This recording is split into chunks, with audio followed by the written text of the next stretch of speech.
Hello everyone. तो आज हम लोग अपना क्विक रिवीजन सीरीज के अंदर यूनिट नंबर 3 को डिस्कस करने वाले हैं, दैट इज प्री हिस्ट्री।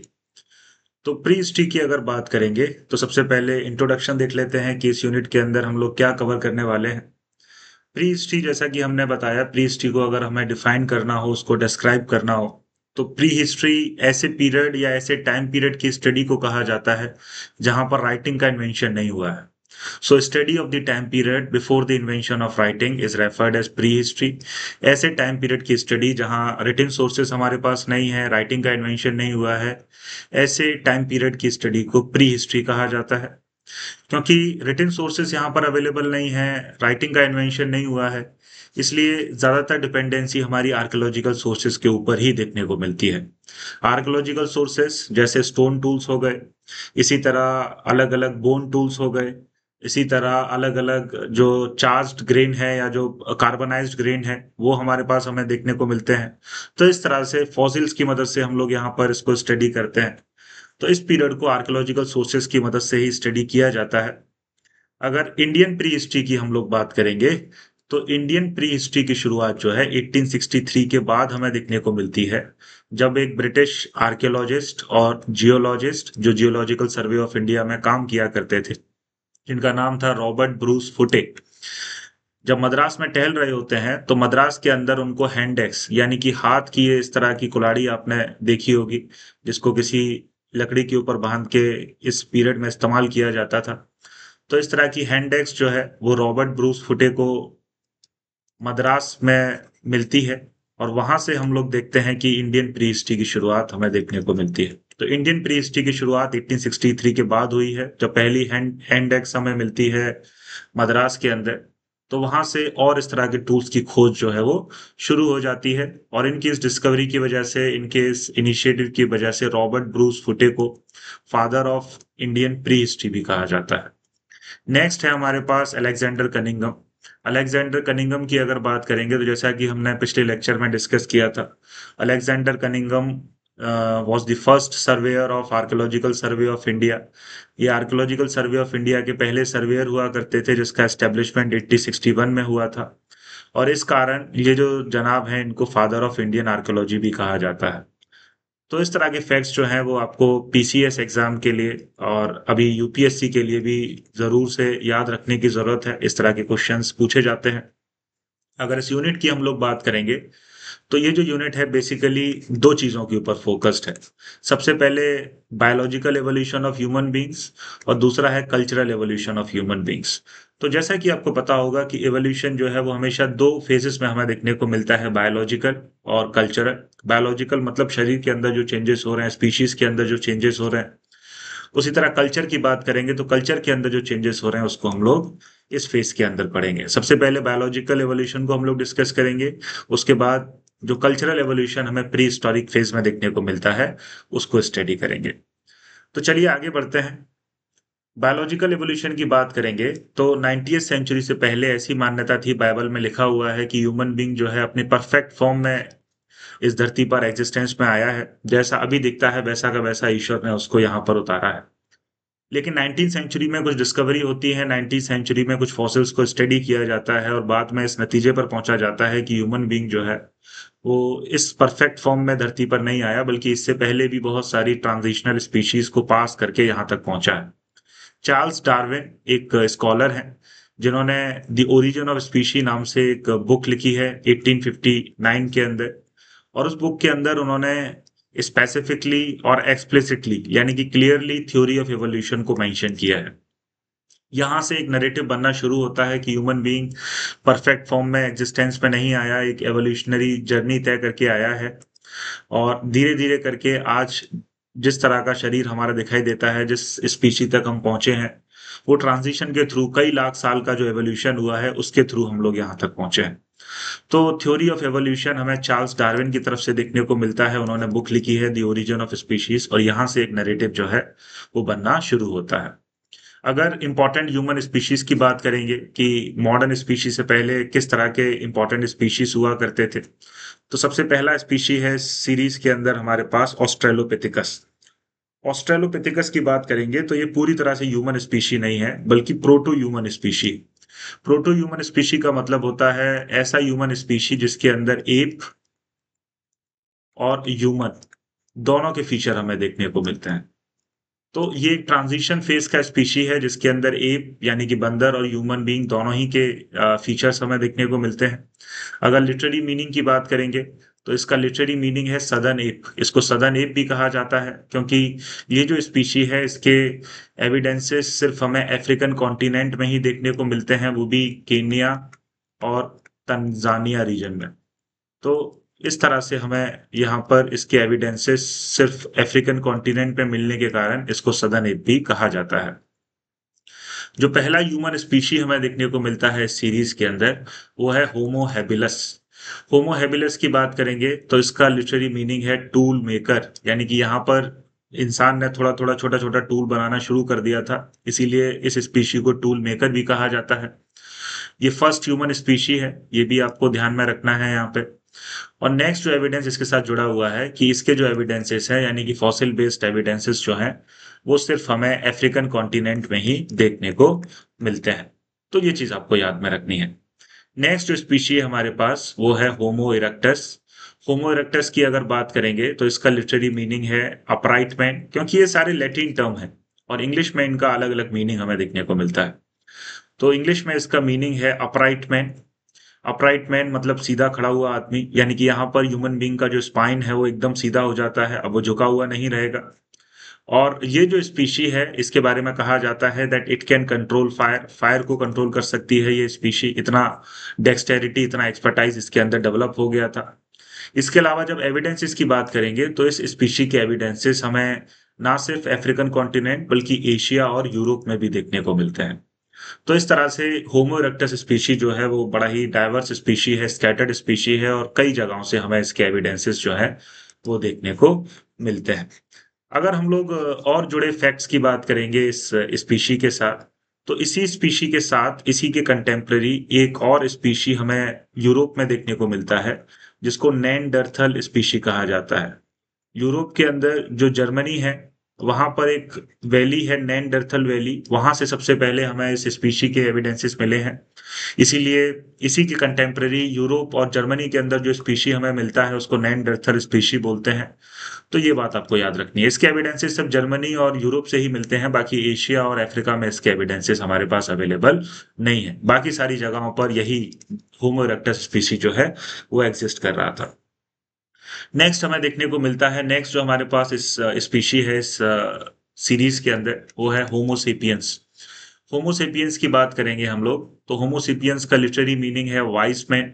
तो यहाँ पर इंसान जो है समझदार हो गया है, उसका क्रेनियल कैपेसिटी यानी कि ब्रेन साइज जो है, ब्रेन साइज जो है वो बढ़ गया है। जॉ साइज काफी कम हो गया है, बोन डेंसिटी भी कम हो गई है। तो होमोसिपियंस का मतलब होता है वाइस मैन। और अभी जो स्पीशी हमें देखने को मिलती है यानी कि मॉडर्न ह्यूमन बीइंग की जो स्पीशी है उसको बोला जाता है होमोसेपियंस सेपियंस, यानी कि ज्यादा समझदार आदमी या मॉडर्न मैन। तो इस तरह से ये ट्रांजिशन जो है वो हमें देखने को मिलता है, इसको याद रखने की जरूरत है। एग्जाम में आपको ये क्रोनोलॉजी पूछी जा सकती है या कुछ कुछ फैक्ट इसको लेके देखने को मिल सकता है। तो इतना आपको याद रखना है। अगर हम लोग ह्यूमन फॉसिल्स की बात करेंगे इंडिया के अंदर कि इंडिया में ह्यूमन फॉसिल्स हमें कहाँ कहाँ देखने को मिलते हैं और कितनी जगहों पर देखने को मिलते हैं, तो सबसे पहले आपको ये बात ध्यान में रखनी है कि इंडिया के अंदर बहुत ही कम ह्यूमन फॉसिल हमें देखने को मिलते हैं, यानी कि बहुत ज्यादा ह्यूमन फॉसिल्स अवेलेबल इंडिया में नहीं है, जिसकी वजह ये भी है कि एडुकेट डिस्कवरी नहीं हो पाई है। नॉट एडुकेट डिस्कवरी इसकी सबसे बड़ी वजह है कि बहुत ज्यादा एडुकेट डिस्कवरी ना होने के कारण ये जो एविडेंसेस है वो हमें बहुत लिमिटेड क्वांटिटी में ही देखने को मिलते हैं। और सबसे पहले स्पीशी की अगर हम लोग बात करेंगे तो सबसे पहला स्पीशी जो है ह्यूमन फॉसिल का या सबसे पहला ह्यूमन फॉसिल का एविडेंस हमें नर्मदा वैली से देखने को मिलता है। नर्मदा वैली यानी कि मध्य प्रदेश में एक जगह है हथनौरा भोपाल के पास, और वहां से अरुण सोनाकिया जो आर्कियोलॉजिस्ट हैं उन्होंने 1982 में सबसे पहला ह्यूमन फॉसिल खोजा है नर्मदा वैली के अंदर।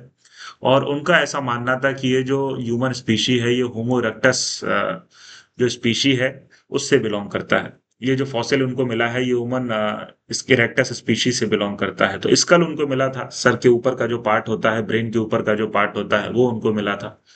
और उन्होंने बताया है, लेकिन बाद के स्कॉलर बताते हैं कि नहीं, होमो इरेक्टस का नहीं, ये बाद की स्पीशी का है।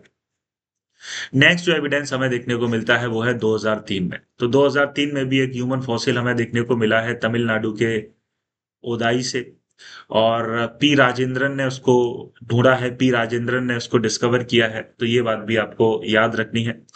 तो इसी तरह से बस कुछ ही जगहों से हमें ह्यूमन फॉसिल के एविडेंसेस इंडिया में देखने को मिलते हैं। श्रीलंका से भी, श्रीलंका में एक केव है, फाहेन केव या फाहिन लेना उसको कहा जाता है, वहां से भी हमें ह्यूमन फॉसिल के एविडेंसेस देखने को मिले हैं, लेकिन ये श्रीलंका में है, इंडिया में नहीं है।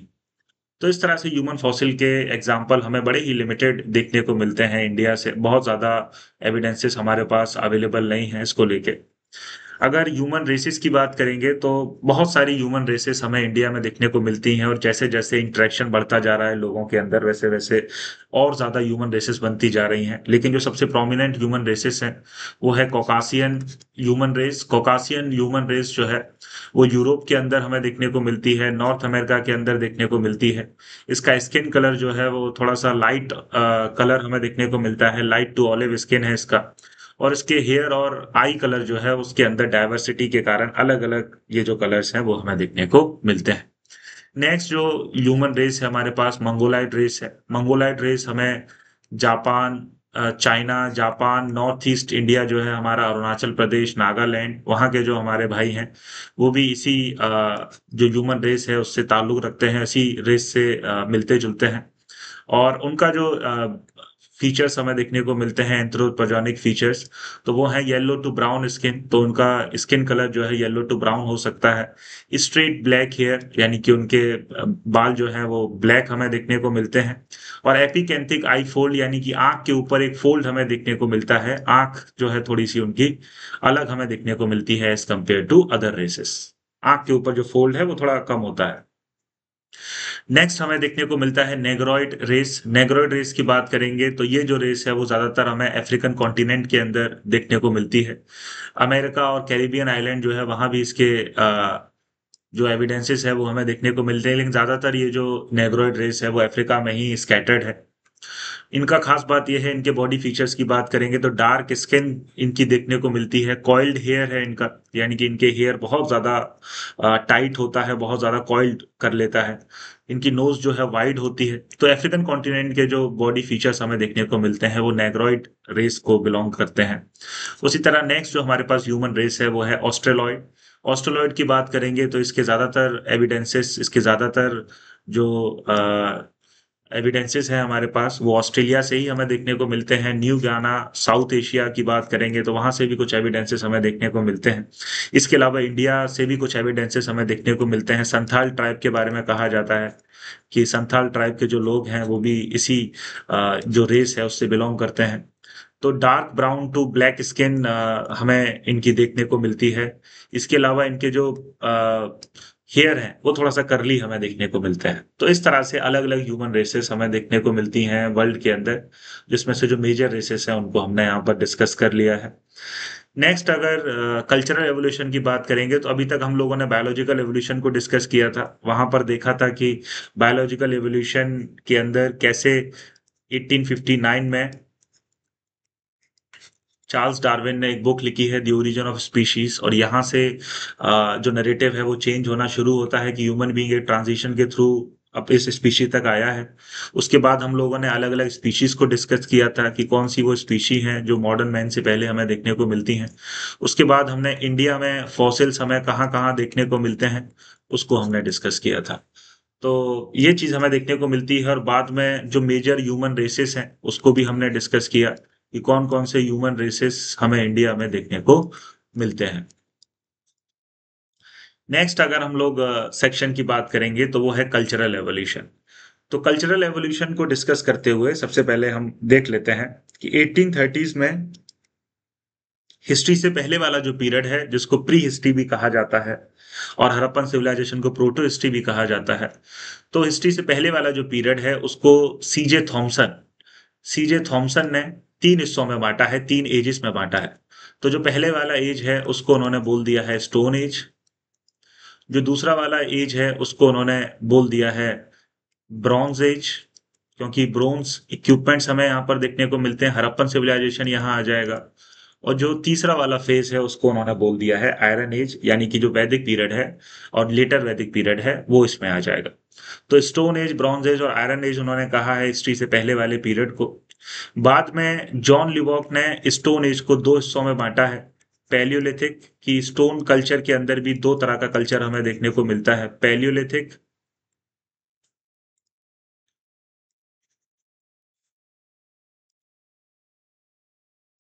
पैलियोलिथिक और नियोलिथिक। 1865 में उन्होंने बुक लिखी है द प्री हिस्टोरिक टाइम्स, और उसमें उन्होंने स्टोन एज को दो हिस्सों में बांटा है, स्टोन एज कल्चर्स को। इसके अलावा 1866 में हेड ऑफ वेस्ट्रॉप ने इसको फिर से एक और ट्रांजिशन स्टेज में डिवाइड किया है, जिसको कहा जाता है मीसोलिथिक। तो इस तरह से स्टोन एज के तीन कल्चर हमें देखने को मिलते हैं, पैलियोलिथिक, मीसोलिथिक और नियोलिथिक, और इन्हीं तीन कल्चर्स को हम लोग यहाँ पर पढ़ने वाले हैं। तो जैसा कि हमने डिस्कस किया कि सबसे पहले सीजे थॉमसन ने 1830s में प्री हिस्टोरिक पीरियड को तीन हिस्सों में बांटा है, stone age, bronze age, iron age. उसके बाद जॉन लिबॉक ने स्टोन एज को दो कल्चर में डिवाइड किया है, पैलियोलिथिक कल्चर या पैलियोलिथिक पीरियड और नियोलिथिक कल्चर या नियोलिथिक पीरियड, 1865 में। उसी तरह 1866 में हॉडर वेस्ट्रॉप ने मीसोलिथिक पीरियड नाम का एक ट्रांजिशन कल्चर भी बीच में डाला है, और इस तरह स्टोन एज को तीन हिस्सों में बांटा गया है, पैलियोलिथिक, मीसोलिथिक और नियोलिथिक। एक एक करके हम लोग यहाँ पर स्टडी करेंगे इनको कि किस तरह के कल्चर्स हमें देखने को मिलते हैं, क्या क्या एविडेंसेस इनके साथ जुड़े हुए हैं जो आपको ध्यान में रखने की जरूरत है, और किस तरह के फैक्ट्स जो हैं वो एग्जाम में आ सकते हैं, किस तरह से कॉन्सेप्चुअल क्लैरिटी के साथ आपको इनको पढ़ना चाहिए। तो शुरू करते हैं पैलियोलिथिक कल्चर के साथ। पैलियोलिथिक कल्चर की बात करेंगे तो ये जो कल्चर है ये बेसिकली हमें 3 मिलियन ईयर्स अगो से लेके 12,000 बीसी तक देखने को मिलता है। अभी जो डेट है ये सोर्स टू सोर्स वेरी करती रहती है, तो इसको लेके बहुत इमोशनल नहीं होना है आपको। अगर हम लोग टर्म की बात करेंगे तो पैलियोलिथिक टर्म सबसे पहले जॉन लिबॉक ने इस्तेमाल किया था 1865 में। दूसरा, अगर टूल्स की बात करेंगे, टूल्स के बेसिस पर अगर डिफरेंशिएट करेंगे हम लोग पैलियोलिथिक कल्चर को, तो इसके अंदर हमें बड़े पत्थर के टूल्स देखने को मिलते हैं जिनको कोर और फ्लेक टूल्स भी कहा जाता है। तो कोर और फ्लेक टूल्स का मतलब क्या है, मान के चलिए ये पत्थर है और इसको अगर इससे टूल बनाने हैं तो जो छोटे पार्ट से टूल बनाया जाएगा उसको कहा जाता है फ्लेक टूल्स।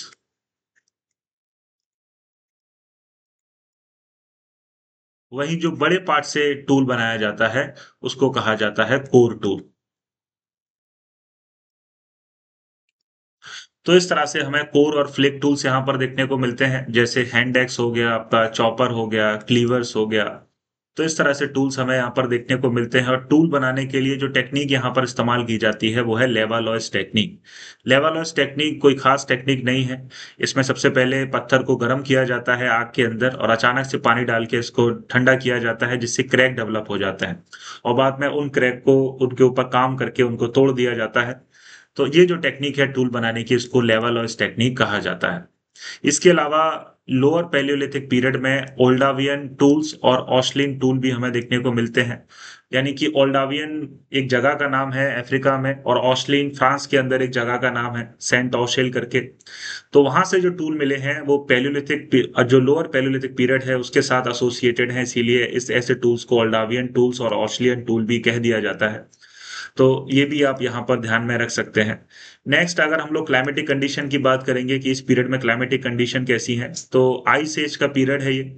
इसकी वजह से cold and dry climatic conditions हमें यहाँ पर देखने को मिलती हैं, क्योंकि प्लीस्टोसीन एपॉक चल रहा है इस समय। तो ज्योग्राफी के अलग अलग एपॉक हमें देखने को मिलते हैं, ज्योग्राफिकल जियोलॉजिकल टाइम पीरियड को हम लोग एपॉक में मेजर करते हैं। तो अभी जो एपॉक चल रहा है वो है हेलोसीन एपॉक या होलोसीन एपॉक जिसको कहा जाता है। और बाद में जो एपॉक, हमें इससे पहले वाला जो एपॉक है उसको प्लीस्टोसीन एपॉक कहा जाता था। प्लीस्टोसीन एपॉक जो है आइस एज वाला एपॉक है, और इसका जो एंड है वो हमें अराउंड 10,000 बीसी में देखने को मिलता है, और उसके बाद हेलोसीन एपॉक शुरू हो जाता है 10,000 बीसी के बाद। जैसे ही हेलोसीन एपॉक शुरू होता है, क्लाइमेट के अंदर थोड़ा गर्मी और थोड़ा नमी जो है वो आना शुरू हो जाता है। अभी जो है हेलोसीन एपॉक ही चल रहा है, इसीलिए टाइम के साथ गर्मी और बारिश जो है वो बढ़ती जा रही है। तो ये क्लाइमेटिक कंडीशंस हमें cold and dry climatic conditions देखने को मिलती हैं। उसी तरह अगर ऑक्यूपेशन की बात करेंगे, सब्सिस्टेंस पैटर्न की बात करेंगे, तो सब्सिस्टेंस पैटर्न जो है यहाँ पर गैदरिंग और हंटिंग के ऊपर बेस्ड है। गैदरिंग ज़्यादा है, हंटिंग कम है। गैदरिंग करके, हंटिंग करके छोटे-छोटे जानवरों को मार के जो भी इनको चीज़ें मिलती हैं, उसी से लोग अपना काम चलाते हैं। नेक्स्ट अगर हम लोग पैलियोलिथिक पीरियड की बात करेंगे, तो पैलियोलिथिक पीरियड को भी बाद में 3 हिस्सों में बाँटा जा सकता है। लोअर पैलियोलिथिक, यानी कि ये जो पीरियड है वो 3 मिलियन ईयर्स से शुरू होके 1.5 लाख साल तक चलता है। Middle Palaeolithic 1.5 lakh years ago से लेके 40,000 बीसी तक हमें देखने को मिलता है, या 14 ईयर्स अगो तक देखने को मिलता है। उसी तरह अपर पैलियोलिथिक की बात करेंगे तो ये 40 ईयर्स अगो से लेके 12,000 बीसी तक हमें देखने को मिलता है। तो वही डेट्स आपके रेफरेंस के लिए है, उसको लेके आपको बहुत ज्यादा इमोशनल नहीं होना है। तो पैलियोलिथिक पीरियड भी एक जैसा नहीं है, उसके अंदर भी टूल्स के अंदर चेंज हुए हैं। जैसे जैसे हम लोग लोअर पैलियोलिथिक से अपर पैलियोलिथिक की तरफ आते हैं, वैसे वैसे टूल्स जो है साइज में छोटे होते जाते हैं और ज्यादा रिफाइंड होते जाते हैं। पैलियोलिथिक साइट्स की अगर हम लोग बात करेंगे, तो पैलियोलिथिक साइट्स की बात करते हुए सबसे पहले जो एविडेंसेस हमें मिले हैं पैलियोलिथिक टूल्स के इंडिया से, वो है महाराष्ट्र में बोरी साइट से। तो महाराष्ट्र में एक साइट है बोरी, वहां से सबसे पहले पैलियोलिथिक टूल्स के एविडेंसेस हमें देखने को मिले हैं और सबसे पहली पैलियोलिथिक साइट उसी को खोजा गया है। इसके अलावा पैलियोलिथिक टूल्स हमें और भी जगहों से मिलते हैं, जैसे करनूल केव्स कर्नाटक में, उसी तरह हुंस्की वैली कर्नाटक में, सोन वैली हमारा पाकिस्तान में, तो वहां पर भी हमें देखने को मिलते हैं। इसी तरह भीमबेटका मध्य प्रदेश के अंदर, आदमगढ़ मध्य प्रदेश के अंदर। तो इस तरह से भी हमें पैलियोलिथिक टूल्स इन जगहों से, ये जो साइट्स हैं वहां से भी देखने को मिलते हैं। ये भी पैलियोलिथिक साइट्स हैं। इसके अलावा बिहार की बात करेंगे तो बिहार में एक साइट है पैसरा, मुंगेर के अंदर, मुंगेर डिस्ट्रिक्ट के अंदर। तो वहां से भी हमें पैलियोलिथिक साइट देखने को मिलता है, पैलियोलिथिक टूल के एविडेंसेस हमें देखने को मिलते हैं। इसके अलावा तमिलनाडु में अतिरंपकम, उत्तर प्रदेश के अंदर ललितपुर झांसी में, दिदवाना राजस्थान में। तो ये जो साइट है ये भी हमारे पास पैलियोलिथिक साइट हैं जो अलग अलग जगहों से हमें देखने को मिलती हैं। वेस्ट बंगाल में भीरवानपुर। तो ये साइट्स हमें देखने को मिलती हैं पैलियोलिथिक टूल्स को लेके। नेक्स्ट अगर हम लोग फीचर्स की बात करेंगे, तो जैसे जैसे अपर पैलियोलिथिक पीरियड शुरू होता है वैसे वैसे आर्टिस्टिक एक्टिविटीज भी हमें देखने को मिलती हैं ह्यूमन बींग्स के साथ, खासकर रॉक पेंटिंग्स। तो अपर पैलियोलिथिक पीरियड से ही ह्यूमन बींग ने रॉक पेंटिंग बनाना शुरू कर दिया था, आर्ट बनाना शुरू कर दिया था, और उसके एविडेंसेस हमें अपर पैलियोलिथिक पीरियड से ही देखने को मिलते हैं अलग अलग जगहों से, जैसे भीमबेटका हो गया, आदमगढ़ हो गया, पंचमढ़ी हो गया। तो ये सब से ही हमें इस तरह के एविडेंसेस देखने को मिलते हैं कि ह्यूमन बींग इतना समझदार हो गया था इस पीरियड आते आते कि आर्ट भी बनाने लगता है, खासकर रॉक पेंटिंग्स, पत्थर के ऊपर पेंटिंग्स बनाने लगता है। इसके अलावा पहले जो एविडेंसेस हमें देखने को मिले हैं इंडिया से कंट्रोल्ड फायर के, जहां ह्यूमन बींग ने फायर को कंट्रोल करना सीख लिया था, वो है बेलान वैली। तो बेलान वैली पहला साइट है जहां ह्यूमन बींग के एविडेंसेस मिलते हैं, जहां उसने आग को कंट्रोल करना सीख लिया था। तो ये जो इन्फॉर्मेशन है, ये जो फैक्ट्स हैं, वो पैलियोलिथिक कल्चर्स के साथ एसोसिएटेड हमें देखने को मिलते हैं। अब हम बात करेंगे मीसोलिथिक कल्चर की। मीसोलिथिक कल्चर की अगर बात करेंगे तो ये जो कल्चर है ये जनरली 12,000 बीसी से लेके 8,000 बीसी तक हमें देखने को मिलता है। अगेन टाइम, ये जो पीरियड है ये आपके रेफरेंस के लिए और सोर्स टू सोर्स वेरी करता रहता है। अगर टर्म की बात करेंगे तो ये जो टर्म है सबसे पहले हॉडर वेस्ट्रॉप ने इस्तेमाल किया था 1866 में, और उसने इस टर्म को इंट्रोड्यूस करके इस कल्चर को इंट्रोड्यूस किया था प्री हिस्ट्री के अंदर। उसी तरह अगर हम लोग जियोलॉजिकल टाइम की बात करेंगे तो ये जो कल्चर है ये हेलोसीन एपॉक की बिगनिंग के साथ जुड़ा हुआ है। हेलोसीन एपॉक यहाँ से शुरू हो जाता है और मीसोलिथिक कल्चर जो है वो हमें देखने को मिलता है। इसी के कारण क्लाइमेटिक कंडीशंस में भी थोड़ी सी वार्मनेस हमें यहाँ पर देखने को मिलती है, और जो प्रेसिपिटेशन है वो भी थोड़ा बढ़ जाता है, यानी क्लाइमेट थोड़ा सा मॉइस्ट हो जाता है। बहुत ज्यादा बारिश तो नहीं होती है लेकिन फिर भी क्लाइमेट जो है मॉइस्ट हो जाता है, वाटर बॉडीज पिघलने लगती हैं, वाटर बॉडीज बनने लगती हैं, यहाँ पे आइस पिघलने लगती है। तो इस तरह का डेवलपमेंट हमें देखने को मिलता है। वहीं अगर हम लोग सब्सिस्टेंस पैटर्न की बात करेंगे तो गैदरिंग और हंटिंग जो पुराने समय का है वो तो कंटिन्यू रहता है इस समय। इसके अलावा फिशिंग और डोमेस्टिकेशन भी बढ़ जाता है एनिमल्स का। तो ये चीज भी हमें यहाँ पर देखने को मिलती है।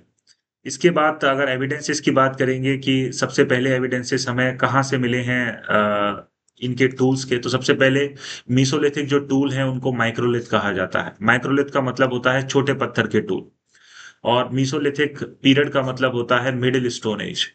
तो मिडिल स्टोन एज इसका मतलब होता है, और यहाँ पर जो टूल इस्तेमाल किए गए हैं उसको बोलते हैं माइक्रोलिथ्स। माइक्रोलिथ्स यानी कि छोटे पत्थर के टूल्स।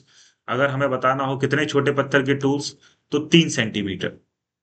3 सेंटीमीटर से छोटे अगर टूल हैं तो उनको माइक्रोलिथ कहा गया है। अलग अलग शेप के ये टूल्स हमें देखने को मिलते हैं, पॉइंटर शेप के, ट्रेपेजॉइड शेप के। इस तरह से अलग अलग टूल्स के अलग अलग शेप के जो टूल हैं वो देखने को मिलते हैं। बोन टूल्स का भी इस्तेमाल यहाँ पर किया जाता है।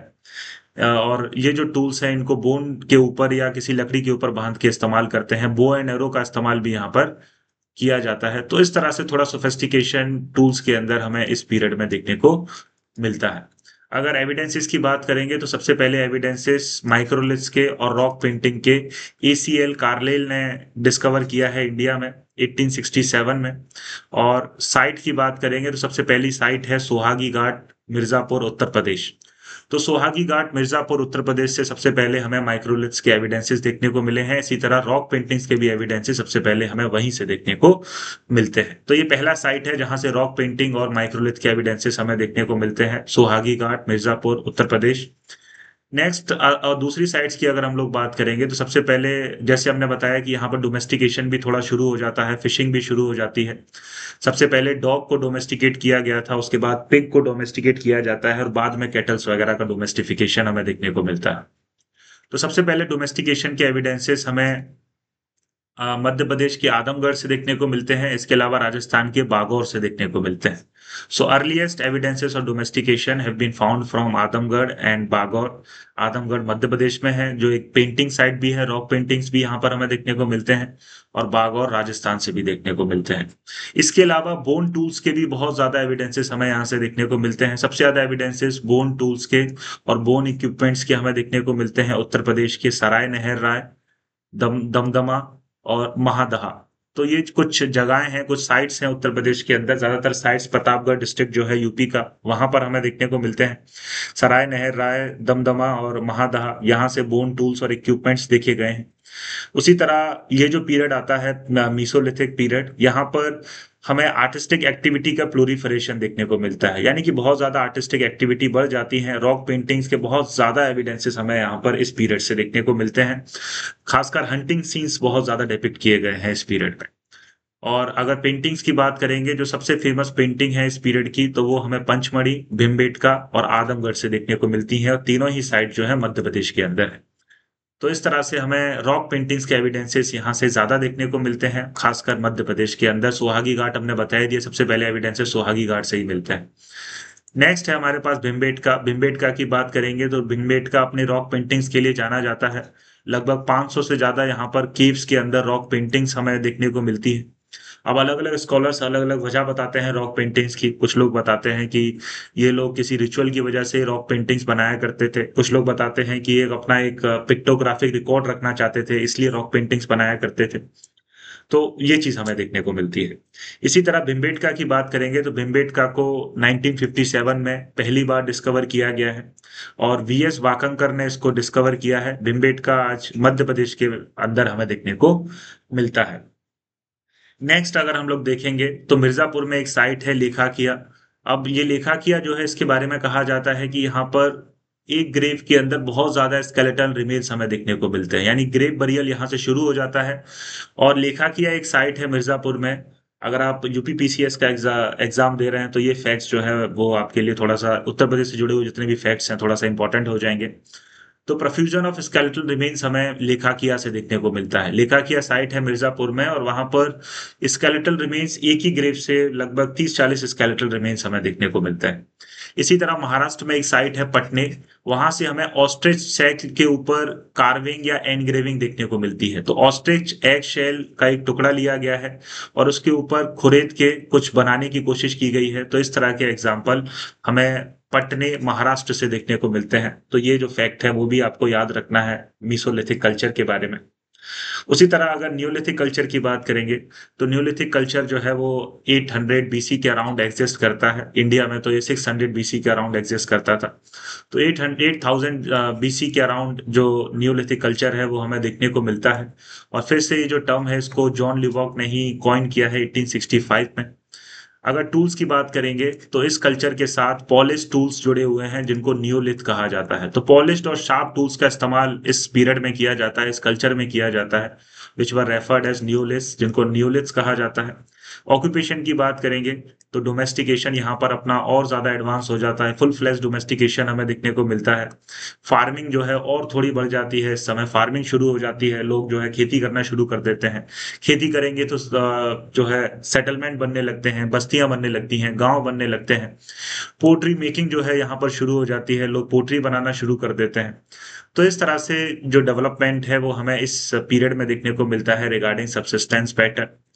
एक स्कॉलर हैं जिनका नाम है वी जॉर्नल चाइल्ड, उनका ऐसा कहना है कि हंटिंग गैदरिंग से और या मोबिलाइज लाइफस्टाइल से जो सेटल लाइफस्टाइल की दो ट्रांजिशन हुआ है ह्यूमन बीइंग का, ये कोई छोटा मोटा चेंज नहीं है, बहुत बड़ा चेंज है।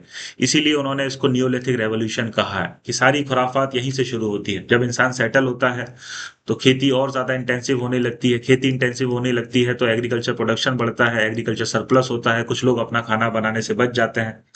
तो कुछ लोग साइंटिस्ट बनते हैं, कुछ लोग वही साइंटिस्ट जो है बाद में रॉकेट बनाते हैं, पॉलिथीन बनाते हैं। तो ये सारी जो चीजें हैं वो हमें देखने को मिलता है, ट्रेड शुरू होता है।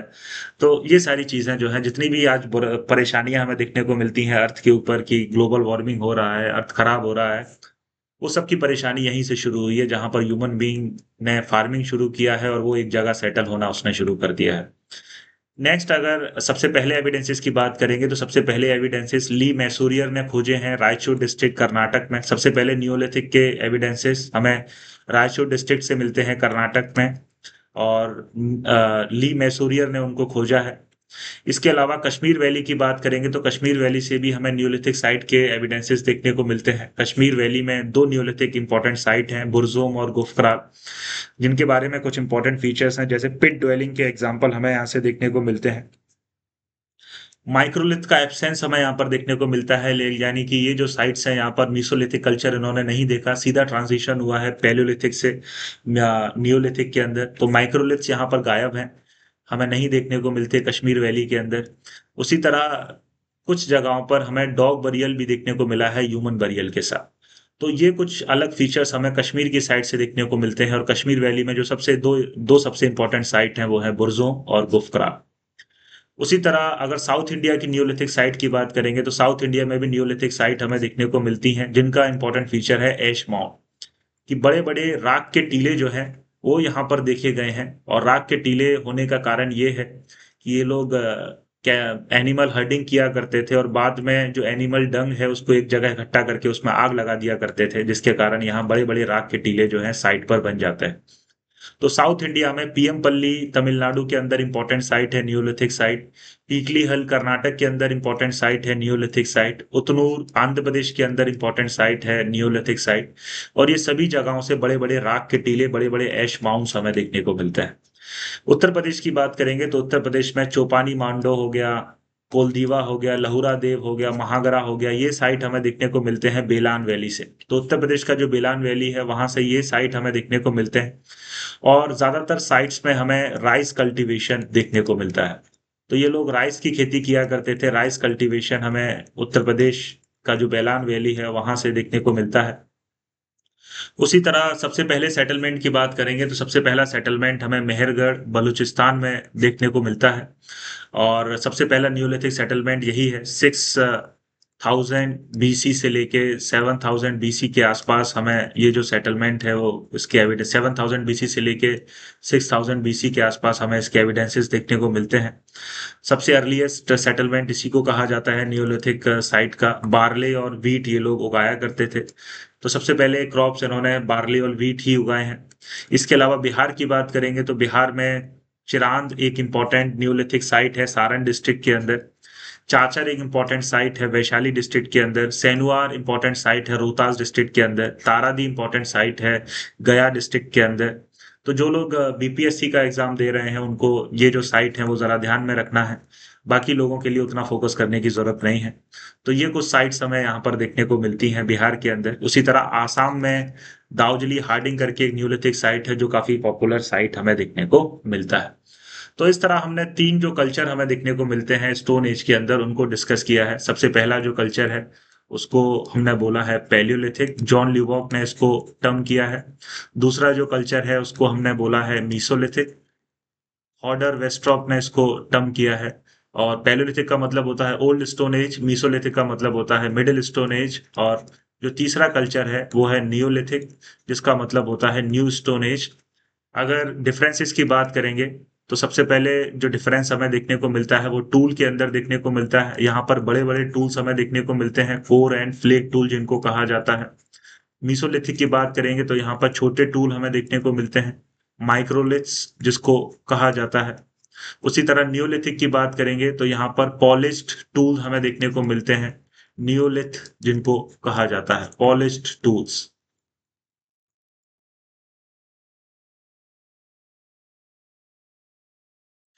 उसी तरह क्लाइमेटिक कंडीशन की बात करेंगे तो यहाँ पर पैलियोलिथिक एज के अंदर क्लाइमेटिक कंडीशंस जो हैं वो हमें थोड़ा सा कोल्ड और ड्राई देखने को मिलती हैं, क्योंकि आइस एज चल रहा है प्लीस्टोसीन एपॉक की वजह से। तो cold and dry climatic condition है। यहाँ पर हेलोसीन एपॉक शुरू होने की वजह से वार्मनेस आ जाती है एनवायरनमेंट के अंदर। तो और थोड़ा प्रेसिपिटेशन भी बढ़ जाता है, तो बहुत ज्यादा तो नहीं लेकिन बारिश थोड़ी बढ़ जाती है, तो warm and moist climatic condition हमें देखने को मिलती है। और यहाँ पर warm and wet climatic condition है, बारिश जो है टाइम के साथ बढ़ती जाती है। नेक्स्ट हमें अगर ऑक्यूपेशन की बात करेंगे तो यहाँ पर गैदरिंग और हंटिंग हमें देखने को मिलती है कि ये लोग गैदरिंग और हंटिंग से ही काम चलाते हैं, अपना अपना जीवन चलाते हैं। मीसोलिथिक की बात करेंगे तो यहाँ पर गैदरिंग हंटिंग के साथ थोड़ा सा डोमेस्टिकेशन बढ़ जाता है, खासकर डॉग और पिग का। तो डोमेस्टिकेशन यहाँ पर प्रिमिटिव फेज का हमें देखने को मिलता है। उसी तरह फिशिंग इक्विपमेंट्स भी हमें यहाँ पर देखने को मिलते हैं। अगर न्यूलिथिक की बात करेंगे तो यहाँ पर फार्मिंग शुरू हो जाती है,